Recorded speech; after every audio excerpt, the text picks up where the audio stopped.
Mutton pulao विसरून जाल if you try this soya mint pulao. मुलांच्या जेवणात नेहमी काहीतरी झटपट चविष्ट पौष्टिक हवं असतं, त्यावेळेस नक्की ट्राय करा हा. आणि टिफिनसाठी तर अमेझिंग रेसिपी आहे. So welcome to episode 3 of मी श्रेयांसाठी काय काय बनवते. सगळ्यात आधी मिक्सरच्या भांड्यात पुदिना, 1 हिरवी मिरची, आलं आणि लसूण टाकून याची बारीक प्युरी करून घेतलेली आहे. पॅनमध्ये तूप टाकलंय, बेसिक खडे मसाले टाकले आहेत, जिरे टाकले आहे, हिंग टाकलंय, कांदा आणि बटाटा टाकून छान असं फ्राय करून घेतलेलं आहे. आणि झाकण ठेवून त्याला 2 मिनिटं एक वाफ काढून घेतलेली आहे, म्हणजे बटाटे थोडेसे मऊ होते. तोपर्यंत मी सोयाबीन थोडेसे कोमट पाण्यात भिजत ठेवले होते, ते पण छान फुगून वर आलेले आहे. आता त्यामधले पाणी काढायचं आहे आणि ते पण छान आपल्याला परतून घ्यायचं 1-2 मिनिटानंतर.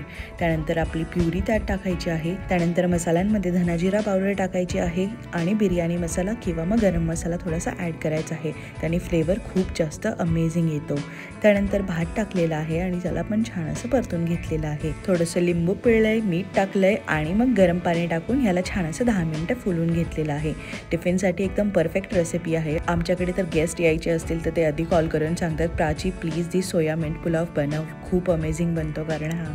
सो कशी वाटली तुम्हाला ही रेसिपी मला नक्की कमेंट्समध्ये सांगा आणि अशाच नवनवीन मुलांच्या रेसिपीजसाठी या पेजला फॉलो करायला विसरू नका.